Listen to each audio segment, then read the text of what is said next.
Welcome to episode 23 of the 24-Hour Hustle Show. And today we got special guest, overall immaculate great artist and painter, Q Perry.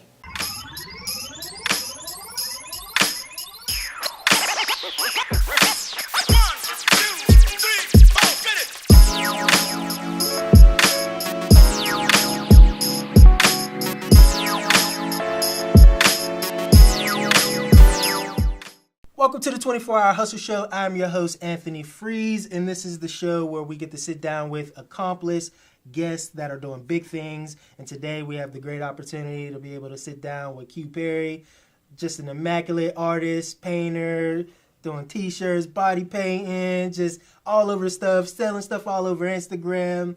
Your name fell into my lap, checked out all your stuff, and I said to myself, definitely got to get this guy on. So I'm definitely glad you were able to come on. So welcome to the show. Thank you. Appreciate it. So for people who don't know who you are, give us your background, a little bit of what you do, kind of your story, your upbringing, and we could get on into it. Cool. I'm Q, or CB Perry in the art world. Okay. I am a painter, artist, light graphic designer. Anything creative, I'm going to try my hand at it, see how it comes out. But I started, I was in art all my life. Mm-hmm. I started when I was young, like even with crayons, colored pencils, like I was always into art. Then growing up in Manchester, local neighborhood, for people that don't know, mm-hmm. but I grew up in Manchester and it was pretty rough. And if you didn't play sports or you weren't like a gangbanger, if you will, mm-hmm. you were considered lame, kind of not outcasted, but just not cool. Right. So I kind of gravitated towards sports to like hide me liking comic books and drawing and stuff like that. But so what kind of comic books and stuff were you into? Oh, X-Men. Okay. I had a bunch of X-Men So I'm pretty sure you're loving the Marvel stuff. Man, they're killing it. They are killing it. Yeah. Like, I'm like reliving my early childhood all over again. Right. But yeah, I started in the comics and everything and started drawing. I would draw what I see in the comic books, and I'd be in class drawing, and then recess comes, and everybody that was like, oh, he's the corny dude and drawing, I'd be killing them on the football field or basketball. And it's like, yeah. Okay. But that's how that started when I was younger. But it kind of just grew into stuff, and like teachers would notice, oh, he's kind of good. Mm-hmm. You want to be in our club? And I'm like, sure. Mm-hmm. And that kind of steamrolled into me getting into different stuff in the middle school and high school. Just mm-hmm. little things. I didn't take it serious then. Right. So what would you say, like, was the biggest inspiration for you? Like, what was it about comics or art and things that got you into drawing? Because something had to maybe spark in your mind, or maybe you saw a specific artist and be like, ooh, I like what he's doing. Maybe I could try it. Like, what were some of the things that kind of got you rolling in that direction? Okay. Just the creativity, the fun. like I said, growing up in Manchester was rough. You've seen a lot of rough things. Mm-hmm. But, like, the whole comics and the arts and the creativity was out there. It was just, like, endless imagination. And it kind of made growing up a little lighter. Mm-hmm. So it was kind of dope. No specific artists came to mind. Like, I didn't see a lot of black artists growing up, or I didn't personally know any artists when I was growing up. Mm-hmm. I didn't think that was a real job until the last maybe 15 years. Right. So it's a lot that was unknown when I was growing up. But you kind of gravitate towards certain things you like, and that's what life does. Mm-hmm.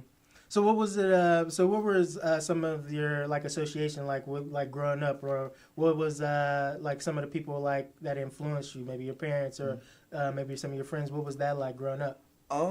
Growing up in the art world, like there were a few art teachers that were like kind of pushing me lightly, but still not quite encouraging me to take it further. Mm-hmm. Like, hey, that's nice and cool, but that was it. But I wish I would have been pushed more. Mm. It wasn't thoroughly explained to me by anybody. Like, hey, being an artist is a career, mm-hmm. but that's what I was lacking back then. Mm-hmm. No, but there's not one specific influence or moment that happened that was like light bulb. Mm-hmm. Nah. So did you like doodle a lot? You have mm-hmm. Okay. I doodle a lot. It's funny because like I would really like get done playing football or something, and somebody would ask me something. I remember one specific moment. I drew something, and no one believed I did it. Uh-huh. Like, no, you're an athlete. You didn't do that. I'm like, I'll do it again. I did exactly the same. They were like, wow, you're talented. Mm-hmm. But yeah, moments like that, like people telling me what I can't do, I'm gonna do it. Uh-huh. I'm gonna go ahead and do it. So you were the one that kind of always drew those little doodles on the corner of the desk and stuff like that. You're like, that's my art right there. That was me. Then it got to the point it was good. Then my teacher let me do it as long as I erased it after class. But yeah, that was me. Okay. So what was it like whenever you started getting into painting and things like that? Because I guess you started out just doing drawings and stuff like that. So how did you get into doing the paintings? What's funny is I never was into painting. Okay. I was always drawing and sketching. Then I went to a bunch of museums and I got sick of seeing stuff I know I could do. And I got into painting. It's basically you're just drawing a coloring book. That's all it is. And then you learn about the brushes, the different strokes. But I kind of just fell into it. It's just something you feel confident you can do. Just do it. That's all it was. I never took a formal art class ever. Really? Ever. So what did you like develop? Because your stuff is good, and I didn't know that. So because your stuff is good, so how did you start to develop these skills? Practice. Go home, paint, see what works, see what doesn't, what strokes work. Drying times, all that's just learned on the fly. But yeah, I never took a formal art class. Everything you've seen me do, no one taught me. Not to discredit anybody that's helped me along the way, because I'd ask questions. Anybody that I knew that was in the arts or painting anything or drawing, I'd ask a million questions. I would go in the art stores and ask the employees questions, but that's about it. Okay. So did you did you go to school for anything or go to, I know we had talked before, you mentioned you went to college and things like that. So what was your background in those different things? Because I know it's maybe a little different from art. Yeah. Well, my freshman year I went to Pitt and my major was graphic design. And first semester I had an art history class and I hated it. It was terrible. It was boring. I had to fight to stay awake. I hated it. So I switched my major to physical therapy. Then that lasted for maybe 3 weeks. Okay. Because we had to touch old people. And I'm like, I don't want to work with old people. I don't want to touch anybody. I'm good. So that changed to health and physical education. Then that was cool. And then basically I bounced around like 4 different majors. Okay. But then I got into like personal training and phys ed and stuff like that. Completely disregarded art for years. But I would just do like little stuff for people. Like, hey, could you draw me a logo? Could you work? I would do it just for fun. Then slowly people were saying, like, you could make money from this. I'm like, nah, that's not a real career. Right. So it kind of really just snowballed into something. A lot of trial and error. Right. Whole lot of trial and error. Right. But your college was one big trial and error. Okay. That's what it was. It was just a learning experience where you just kind of try to find where your niche was. Yeah, that's all that was. So I know doing the painting and stuff like that is kind of like your sad thing right now. So what do you do during part-time, and how did you get into that line of work? Well, full-time, I got into early education. I went to Clarendon University, and I got into early education. I was so gung-ho on being a teacher and an educator. Then I realized they don't make a lot of money. Yeah. It's fulfilling, but that doesn't pay the bills. So I kind of tried to find a new gig, an outlet. I need some money. What could I do? And art happened. It just happened. I turned 30, and I said, I'm going to enter an art show. And it just went from there. So what initially inspired you to get into early education? I love working with kids. Okay. All my life, I worked with kids. I've been in a Boy Scout since I was like 6. I got Eagle Scout. I was like an assistant scout master. I was a den leader working with those kids. I've been an assistant camp counselor. I've been an assistant camp director. Summer camps, I've worked with kids my whole life. Tutoring, mentoring, and I was like, you know what? It's a career, but I never met a rich teacher. So that's why I'm like, let me try to find something where I could like go to Jamaica next summer. Teaching really can't do that. You got to really, really save up. Right. And then, so while you also do that, and then and you teach and everything like that, you do have the paintings that you've been able to do. So take us through, your thought process and, the story of like before actually getting into that, because I always find that always interesting, just how people got their start. And what was like some of the things that inspired you to, finally start to get into education? No, getting into painting. Okay, what inspired me is a empty wallet. I mean, that's a big inspiration. And it was like, man, I need to do something. I am broke. I didn't have a car. I was like, yo, I need to do something. So everybody close to me knew I could draw and paint. I said, I'm gonna try it. This is like before painting with a twist. Before it was like cool to paint. This is before. What year was this? Like 4 years ago. Okay. Ooh, yeah, about 4 or 5 years ago. Okay. And then my first art show was at the August Wilson Center. Mm-hmm. I was nervous. I didn't price anything. I was just happy people wanted to look at my art. Right. I brought like 25, 30 pieces. Mm-hmm. And I sold 90% of them. Mm-hmm. So I was like, yo, this is what I'm doing. All right, now hold up. You said you had how many pieces? About 30 pieces. 30 pieces. Now, how did you even, because that's a lot. Yeah. I can't even put one together. And you had 30. Mm-hmm. How did you get to the point of like developing your skills? Like, or like what were some of the things that you painted, and how did you even get the opportunity to, present all your work at that show? Basically, it was suggested. I forgot who suggested I enter the show. And I was skeptical, but I said, you know what? What do I have to lose? Mm-hmm. So I entered the show and I got in and I was selected. I showed her like 3 of my paintings. Mm-hmm. I didn't have many at the time because I was slowly getting into it. Mm-hmm. Then once I got accepted, I was like, oh crap.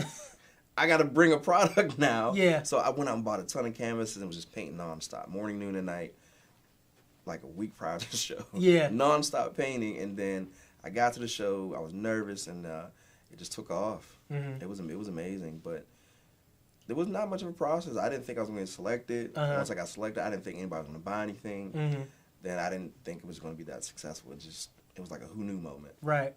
So with because I don't know much about painting and all the tools that you need. Mm-hmm. So kind of school us, Okay. for people that want to maybe get into painting who are very artistic. Mm-hmm. They're drawers. They know how to do a lot of graphic design and stuff like that, and want to get into painting. What are like some of the tools that you need to even get the ball rolling to get into painting? First, I would recommend pencils, erasers, a kneading eraser that works really, really well on canvases. A kneading eraser is basically like, it looks like a little ball of clay. Okay. It's gray and you just knead it. It really gets, mistakes off. Okay. Like off of the paint? Yeah, no, off the canvas. Off the canvas, Yeah. got you. And that really works. A palette or you can even use I sometimes use like a styrofoam plate. Uh-huh. But it's something to put the paint on, to mix or to take the paint or put the paint on the brush. Mm-hmm. You need paint. Yeah. That's one thing I had to really take a crash course on. I had to talk to a lot of people about paint. Good quality paint is necessary because the cheap stuff, it's a hassle. So what's the differences or consistency as far as the qualities, as far as these different? Like I say, I'm dumb. I'm dumb to this stuff. The cheap paint, it's really, it doesn't hold color well. Like the canvas shines through, and I wouldn't call them expensive, but there's just more. It's more permeant. There's more color in it. A lot of paints have metals in them, which we can't see. Metal them. in it? Yeah, we can't see them, but it kind of like reflects the light a little better in the paint. Okay. So little stuff like that, I had no clue. So I was going to different art stores talking to employees, and they were telling me this is like a Series 4 cadmium red, and this is just like red. Mm-hmm. You don't want to get just red. Right. Because that's what I would have picked up. Exactly. And there's different series of colors, and that's basically how rare they are. Mm-hmm. And I didn't know anything about that, and you can see the difference. Mm-hmm. Like even with cheap brushes, you can't sit them in water for too long, or they're fragile. So spend a little extra on the good quality brushes, like stuff like that. I had to learn through trial and error. Mm-hmm. So paintings look a little different when you use the good quality stuff. Right. And then as far as different, is there a different or specific canvas you should use or shouldn't use, stuff to stay away from? Not really. Honestly, you could paint on anything. Like, Okay. It's the poor artist that blames his tools, but you can paint on anything, but it depends what you're doing. Mm-hmm. Certain things are good for certain canvases, not like you can't put a ton of paint on like a student quality canvas because it's gonna sag, it's gonna bend, maybe it's very fragile. Mm-hmm. You can get away with it, but all depends on what you're doing. Right. Like the gallery wrapped or the heavy duty canvases, they're more expensive, but you could pretty much like build a castle with paint on it. Like it will hold up. Mm-hmm. So little stuff you learn like that along the way. Mm-hmm. And what's the price ranges between versus getting the really good stuff versus just regular red? It depends. Like I use Liquid-X and Golden, two of my favorite brands. Like a tube of Liquid-X might be like $9.50, and a tube of the cheaper stuff is like maybe $4. Okay. So it's not a giant difference. Right. So that's why I say spend a little extra and Yeah. get the good quality stuff. Yeah. Like I use the cheaper stuff for just backgrounds. So you can play with it, see what works. Mm-hmm. Like I said, it's all trial and error. Mm-hmm. And the same thing goes probably for the brushes too. I'm pretty sure the price range isn't that significant between a bad one and it depends. Oh, some really? brushes are like $50. Really? Some So bucks what's like the difference 30. between that? The hairs, some are like mink hairs, some are like synthetic, some hold paint well, some fray easily. So all that stuff you learn through trial and error. It's like, yo, I didn't know this. I didn't know that. I thought I was just painting. Nah. Right. It's funny, and you're schooling me a lot on this type of stuff. When I think of painting, you remember that one guy with the afro? Oh, Bob Ross. Yeah. Oh, he's my homie. Bob Ross is my homie. We're just going to paint this little bush right here. Bob Ross is my homie. Yes. You ever get any inspiration from him? All the time. I used to watch Bob Ross all the time. For real? That was just like was growing your show back in the day? Growing up, like when I was young, like 5, 6, 7, kids like watch Barney. I watched Bob Ross. Like, I never got into Barney. Like, right. Bob Ross was the man. But yeah, I definitely started like learning from, I would call them greats, the legends, like Bob Ross. I used to look at a lot of Warhol stuff. I knew of Basquiat like before he was like cool and everybody was putting crowns on everything. I knew who that guy was. Oh, so that's who that is. Okay, yeah, I've seen his work. I just didn't know who it was. Yeah, Jean-Michel Basquiat. But yeah, like I was into that stuff, but it was never put out there because I couldn't talk to nobody about that. Like, nobody cared about that stuff. Okay. Well, we're gonna talk about it today. Yeah, okay. So, what was it about their work that that you would like to engage with, or maybe even emulate their stuff? It was creative. It was raw. It was creative. It was innovative. Like up until him, like no one was doing that stuff. Like he intentionally made a lot of the art he did to intentionally look like a child did it. But it was like on a great scale. Like the canvas would be like 6 feet by 6 feet. It was amazing. And what Warhol did with like screen printing and stuff like that and the colors he used, it was innovative. And I tried to translate that into certain things I do, just be innovative and different. But yeah, just cool stuff like that. Who else? Cause is fairly modern compared to them. But there's a lot of different artists you learn about along the way, and you see what they did and you see what they did and try to emulate their career and try to hopefully reap the same success.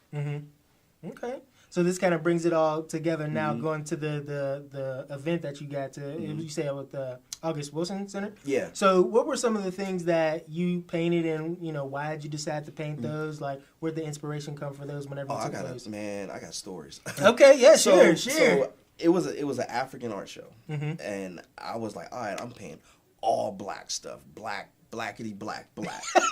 Take it back to CB4. Black. And I was like, I think I even went too far. But like I had a piece. Can I say it on? Yeah, man. So I had this piece. It's all free. Come on. So I had this piece, and I call it my nigga piece. Okay. And it was dope because if you look like at it, it's like nigga wrote all over it. But in the background, it had the history of the word. So what was funny is everybody walked by my table, and they said, young guy, nigga, and they walk by. And some would catch their eye, and they would come back. That happened like I'm 10 times an hour. That was my entertainment for the day, because the piece was pretty big. And people were like, oh, he's a young blind nigger, okay. And they walk by. Then they're like, wait a minute, I've seen something about Africa, wait a minute. And then they would get up there, and then you would start to see crowds of people just like looking at it. And I was like, okay, that was cool. That was a cool moment. But it was just a lot of black pieces, and I think I went like a little overboard with it.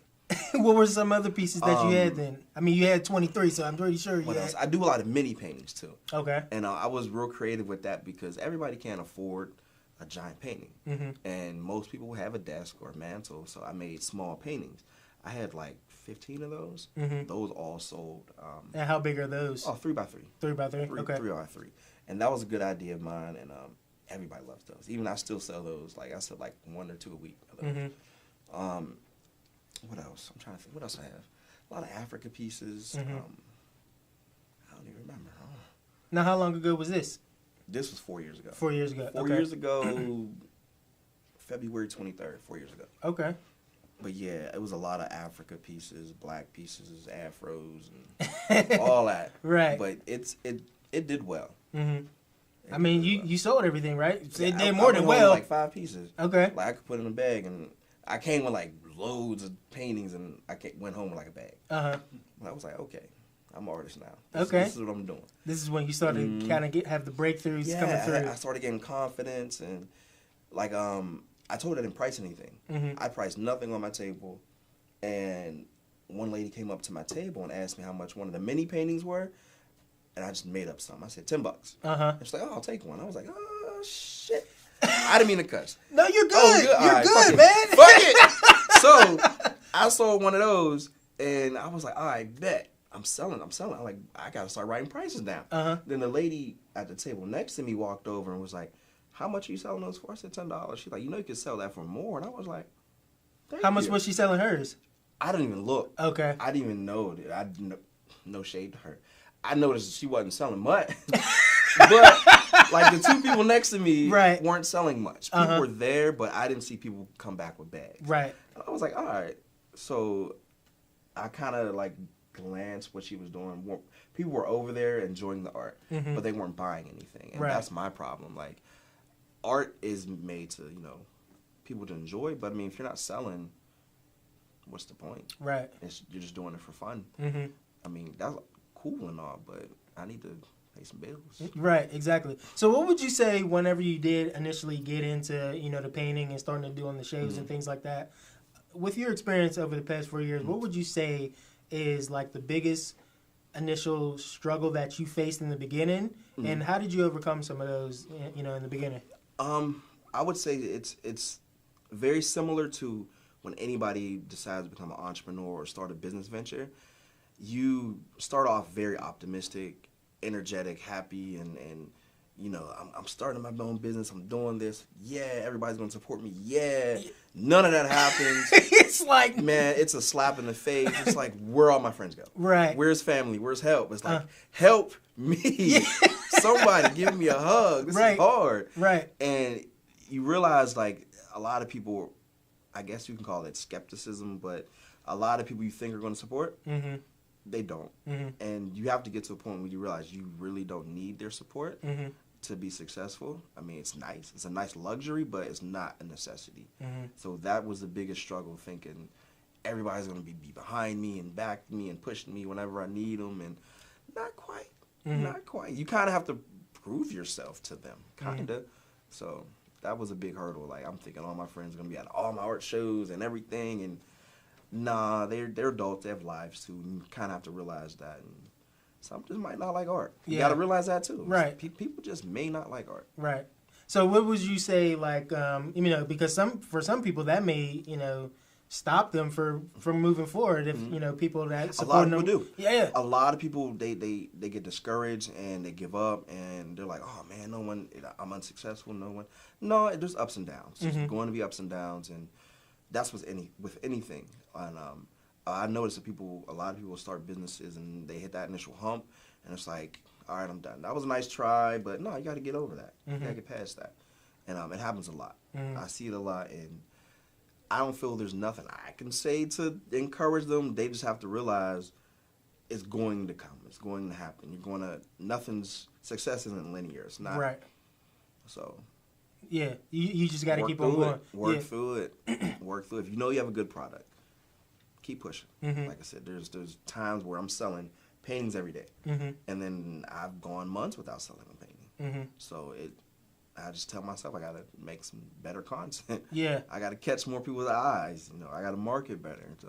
Yeah, it's interesting what you were saying, like when people like, you know, trying to get over that initial hump and success not being linear. It's interesting. I think I seen a picture a while ago, definitely a couple of years ago, where, you know, it shows like a side-by-side comparison of like what what people think success is, and it's like this straight line of like just a trajectory just going straight up, and then it's like what really success is, and it's like all over the place, and you go up a little bit, and then it goes up there. It's really crazy, and that's something I feel you only learn through experience. No one can tell you how bad it's gonna get. You could just hear it's gonna get bad, but you don't know how bad it's gonna get. Right. Like nothing's ever gonna be straight shot. Hey, we made it to the top. That's not gonna happen. Right. You're not gonna get rich, successful, happy, straight. Like nah. That's I don't know who made up that lie. Who made that lie? They're evil. Who sold people that dream? It's not like that at all. So, I mean, I think when people see me or any type of success I've had, think that I got it easily or he just tried. No, there's been some sad moments. Okay. Hard moments. What are some of those moments, if you don't mind sharing? I'll share a little. I'm not gonna share you everything. ain't gotta go super detailed, but give us that struggle. There's been times where it was like, do I get a canvas? Have like a show coming up or a potential show coming up? Canvas, or I do put gas in my car, or canvas, or do I get lunch today? Like stuff like that. And I'll be like moments where it's like, I need to at least sell many to get lunch this week, like stuff like that. Like I paid my car insurance, or you pay rent, and then it's like, shit, I ain't got no paint this week. Right. like what am I gonna do? Right. Like moments like that, it's like a lot of people get discouraged. I'm like, all right, well, that's it for art for me, or that's it for my business. I can't do it anymore, but you got to push through it. Well, one of the things with you is you definitely have been pushing through it. I mean, you've been doing it for 4 years now, and you've definitely been able to accumulate a lot of success. So take us through some of the success that you've been able to, accumulate over time, and how you even got some of those opportunities. I mean, all right, this is my little bragging moment. Oh yeah, brag. Bragging. All right, so my first show was a huge success for me. Like that was my biggest motivating factor. And I was like, I could sell art. I create something and people buy it. That was proven to me, and I was like, all right, I feel a little more comfortable. Is this now the August Wilson one? That So that's show. Okay. And then after that, coincidentally, I know a lot of people, like just through life. And a friend of mine, he started, he works with Crew 412. Him and his colleague, they work with Crew 412. He asked to interview me after the show, and I'm like, it's my first show, I'm getting interviewed? I'm like, oh, shit, I'm on my way. Right. Then it went from there, then that really, really helped me. You know what I mean? Shout out to Crew 412. They really, really helped, and that interview got put out there. And then that's when people was like, oh, who you think you are now? Like, you just got on the scene. And I'm like, I'm working, man. Yeah, I'm working, I'm doing a little something. Yeah, and then that happened, and then a little while after that, I know a friend of mine, he actually he's a co-owner of Boom Concepts. He asked me to do live paint in Market Square. That was big because people, one of the few chances people got to see me live paint. And then that got in the paper. Then it just started, I'm like, it's oh, like shit. started to snowball. Yeah, and I'm like, shout out to Boom Concepts. Big help in my career. And then after that, I got asked to do more live painting stuff, and then it just kept snowballing into different events, and then it would just I'd meet people, and I'm like, hey, I want you to do that. You know him, and he knows you, and you should do this, and oh shit, you're in the newspaper now. Yeah. Oh shit, you're on a magazine now. And it was just people were hitting me up. And, right. What magazine were you in? Soul Pit. Oh, Shout okay. out to Soul Pit. I sold a young lady a painting, and she was like, hey, my mom's a writer for Soul Pit. And I was like, cool. She's like, I'll send her your information. You should be in it. I'm not thinking nothing's going to come out of this. Then a week later, she hit me up. I'm like, oh, shit. And then she interviewed me. It came out. And then I didn't know when it was coming out. I thought it was going to be like a little paragraph or some shit. Then somebody hit me up and was like, hey, congratulations. I'm like, for what? You're on the cover. And I'm like, whoa. I didn't know about that. I was like, it just appeared. It's like, you on the cover. It's like, what? I was at work. I had no idea. And I was like, oh, snap. That's pretty cool. So what magazine was this? Soul Pit magazine. Oh, so this was the Soul Pit magazine. And I was like, I ran to the store, grabbed like 5 copies. I don't blame you. And then it was dope. It's dope because to see the other big celebrities on covers, and I'm like, and there's me sitting there. I'm like, oh shit, that's cool as hell. But it's weird how like you put in work and stuff, and it just reaps the benefits. Yeah. You bust your butt, and it just reaps success, and you just keep going.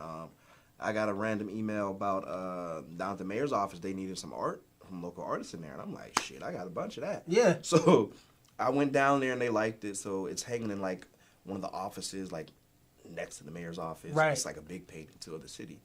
That happened. Now that's a big deal too. You're telling me it's still still surreal to me. Yeah, like, I remember when you told me that when we sat down over a cup of coffee. I was like, damn, this dude got stuff hanging up in the mayor's office. Downtown City Hall, and I was like, oh shit, that was cool. Yeah, I cuss a lot. Sorry.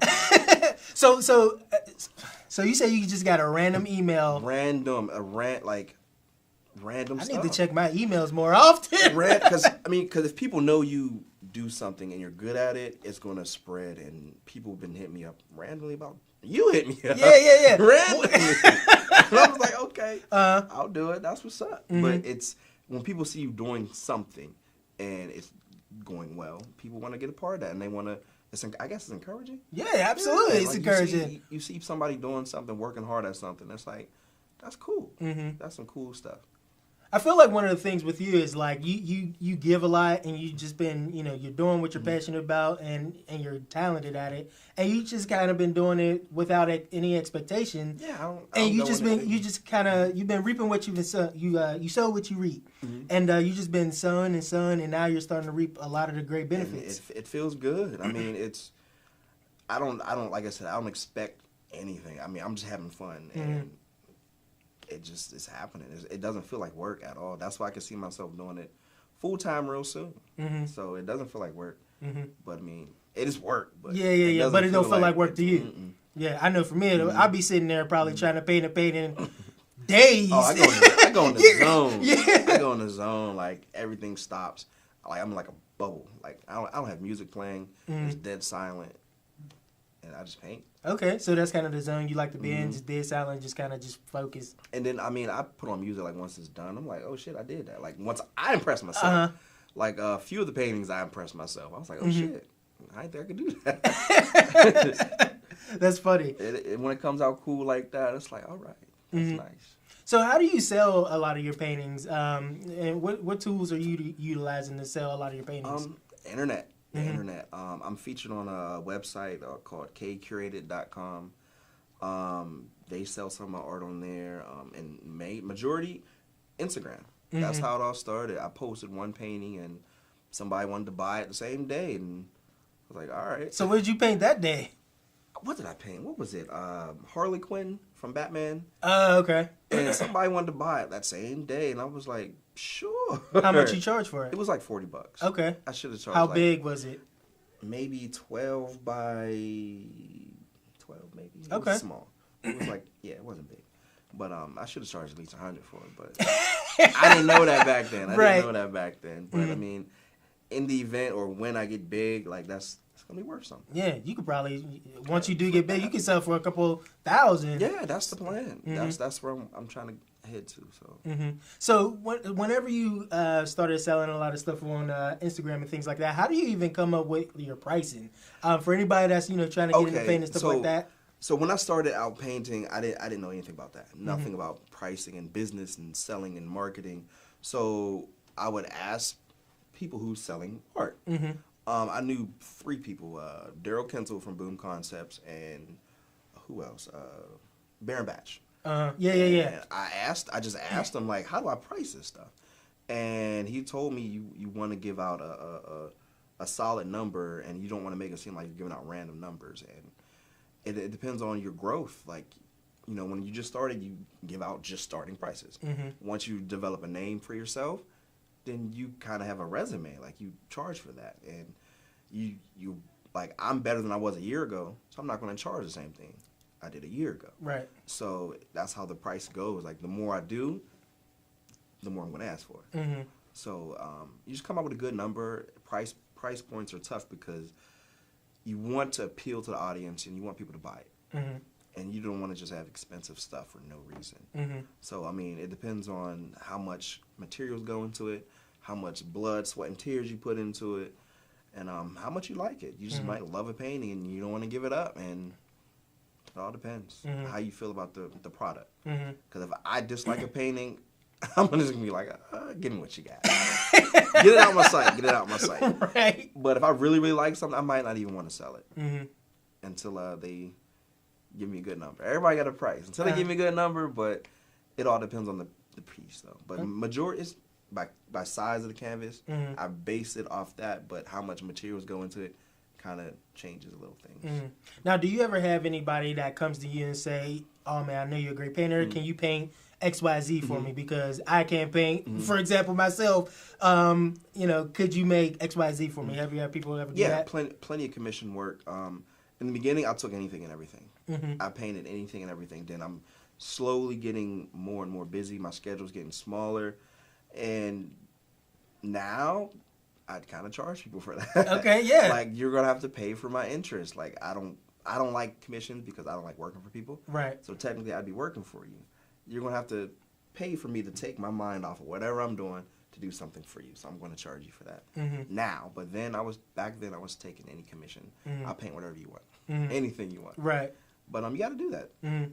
So let's say, for example, because I'm really into wrestling. What if, how much would you charge somebody like that one of their favorite wrestlers painted on like XYZ canvas? It depends on how big it is. Okay. Like if it's so a little do you canvas, have like something already in mind, like selections that they could choose? I ask them what is it for, like a bedroom or, okay. or a living room, dining room, office, and I'll go by that because some canvases, in my opinion, look good in different places. Right.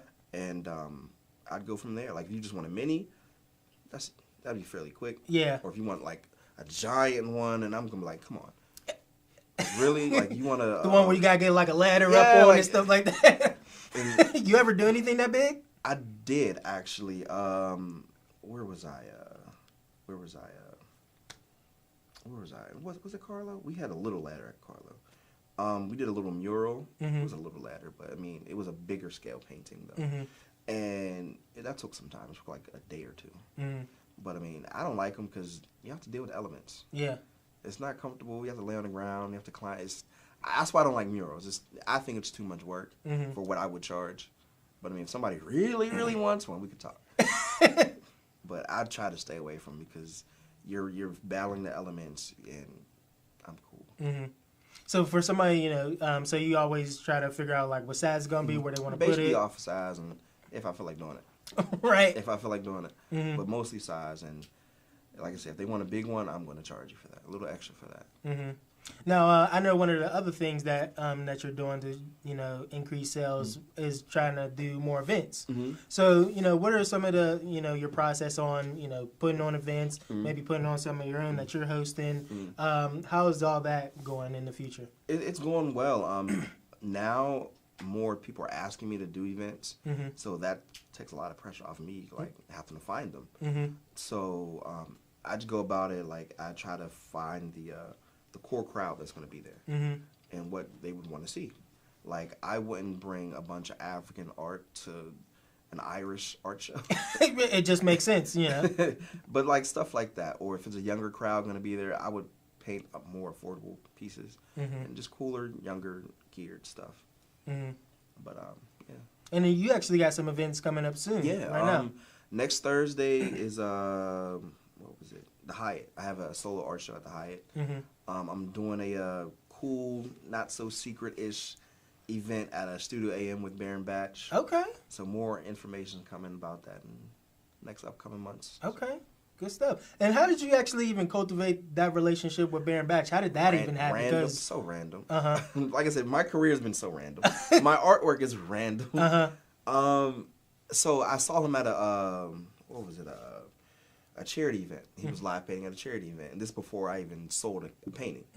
I saw him at it, and I just asked him, how to be an artist. And he broke it down. I was like, dude, you got to paint. That's how he talks. Yeah. But I'm like, what do you mean? Because you think it's more than what it really is. No, you want to be an artist, paint. Then go from there. And I suggest anybody take that philosophy and apply to anything. You want to be a teacher, go teach somebody something. You want to be a rapper, go rap something. You want to cook, go cook something. Start there, then move on. You'll learn the rest on the way. But he was just basically saying, just paint and go from there. Right. And that's kind of what I did. And I would hit him up on Twitter, and ask him questions like, how do I price stuff? Or, I have this, what size should I start with? And he would give me the whole breakdown. The guy I never knew him from nothing. He gave me all these details and answer all my questions. And over time, we built a relationship. He would have events, and I would come, and I met his chef. Chef Steve is cool. We all just kind of just met each other. Randomly just got cool. That's what's up. I mean, everything happens for a reason, and everything definitely seems to be just, lining up for you at the perfect time. So yeah, it's odd. But it's cool. I'm just rolling with it. I'm rolling with it. But yeah, there's no formula. Just do it. Just do it. I mean, Nike took the best tagline of all time. It's like, just do it. Nothing was planned. Nothing's planned. So. Okay. Yeah, because I feel like one of the big things that, for, what you do is like, especially like using Instagram and holding the events so people can actually see it in person, that's going to be huge. Because I know if I was you, I'd probably, continue to do the Instagram stuff and then try to put on as many, shows that I possibly could. Do you do any live events anymore? I mean, because I know you said you did the one down in Market Square. Yeah. Do you still do those every now and then? I mean, if it depends on the event, and if, like I said, my schedule, if I have the time. I just did live painting for Vernard at the Kinetically Speaking. Okay. I was live body painting. Okay. That was my first live body paint? No, second live body painting event. And then I did the live body painting at the Science Center. Okay. So just random events. None of it's planned. People see me and like, hey, he paints. I wonder if he wants to do this. Sure. That's good stuff. Well, you definitely, your work has definitely been able to speak for itself. And a lot of people have been able to recommend you, like even to this show. I mean, your name fell in my lap. Somebody just had mentioned, Q's definitely doing some good work. Checked out your stuff. I said, oh shit, this dude is doing some good stuff. So, just painting. Just painting, and that's what I do. That should be your tagline, just paint it. Yeah. It should, because when I tell you I post a picture and somebody's like, I want that. I'm like, I just painted it, bro. Right. I gotta dry. I gotta glaze it. Yeah. Give it a minute to settle. Can I enjoy it for a second? Like, let me look at it for a little bit first. Yeah. But yeah, that happens a lot. Like, I really have to wait a couple days for like it to fully dry and make sure like there's not mistakes or I have to go over something before I drop it off. But that happens frequently. Like, a lot of people see something or something I'm halfway done, I'll post it. I'm like, yo, I want that. I'm like, it's not even done, man. Right. So it's one of the terms that you just dropped. You say you gotta glaze it. So what's like your process whenever from like start to finish? Like, what does that even mean? I don't know if I'm giving too many art secrets well, away. we try to help the people out a little bit. All right. So basically, when you get a raw canvas, the canvases come with gesso on it. It's just the white paste to help the paint like adhere and the color to pop. It's not a raw canvas, but it's just a canvas, and you paint it or you draw out your sketch. Some people freehand, some people use stencils, some people just freehand the paint. I do that occasionally or when I'm in a rush. But I typically sketch out with a pencil and basically create the coloring book, and then I start coloring and painting and go from there. And then once it's done drying, I use a glaze to go over to protect it. Okay. Because if something gets on the canvas, you can just wipe it off with the glaze. But if it's just without it being glazed, that stuff is on the paint. So like if I spill like Pepsi on a canvas that's been glazed, you could really just wipe it off. Okay. And there's different types of glazes. There's the matte glaze, and then there's the gloss. Things with a lot of color look good with the gloss because it like pulls the color out. It looks real cool. But certain paintings, to give it a matte effect, it depends on what it is though. A lot of cool stuff you can do with colors. Yeah. A lot of cool stuff. But I recommend glazing every painting because it protects it. You don't want to mess it up, and it's something you're selling, and you don't want to give a bad product out or a faulty product out. Right. Man, it gives it a professional touch. Right. Like, it looks professional. Like, it looks like it's supposed to be sold. Right. Like, right. It doesn't look like a no shade to them, but it doesn't look like a painting with a twist painting. Like, it looks like, oh, somebody painted that. Like, it's meant to be sold. Gotcha. Okay, I'm just trying to understand the mindset a little bit more. It took me a while to learn this stuff. So yeah. Well, hopefully a lot of aspiring painters that are watching this, maybe they're picking up on some little things. I hope I can inspire at least one person. Yeah, cool. yeah. I mean, if we could get at least one person, That'd be cool. that'd be the ultimate high. That would mean the world to me. That'd be cool. I want to see that one day. Like, I saw the interview with now I'm a painter now. I'm like, okay. Yeah, that would be super dope. Cool. See, that they'll make maybe in the Pittsburgh City paper, and they'll be like, yo, Q Perry, I saw him on the 24-hour hustle show. Yeah, that'd be cool. Yeah. So hopefully that happens. Okay. So since we're talking about the future a little bit, what are some of the the big plans for yourself, maybe in the next 2 to 5 years, and big goals for yourself? I just want to continue painting, continue growing as an artist. I want to work on bigger projects, more projects. It's happening, but I want to get more projects done, bigger scale projects. I want to do some like installation things. So I want to apply for grants to do bigger. I want to get bigger. Okay. I want to do more stuff. Like I want to, paint the top of a church. I don't Okay. know why, but has it been done? Yeah. I want to do innovative, big stuff. Like I just want to get bigger. Okay. Yeah, I want to go from local artist to national to global. That's the goal. So who are some of the big people that you work with on besides the mayor? Like, who are some other big people that you've been able to deliver art to? Oh, I don't know if you know John Geiger. Nah. He has one of my pieces, which I think is crazy. He's from Pittsburgh. He's a shoe designer, and he worked for Nike for a little bit, and he kind of came out with his own shoe. He was in town discussing entrepreneurship and like art and fashion, and he was at an event, and I went and I spoke to him, and I was like, I knew he was coming. I painted a shoe for him, his first shoe. Beforehand. So Okay. I was gonna have him sign it, and I was gonna sell it. Okay. That was my plan. I was gonna have him sign it because I met him 2 years prior. Okay. At an event, and he was friends with my friend, and I met him. He was a cool guy. We rapped a little bit, and then he was telling me like, I'm trying to come out with a shoe.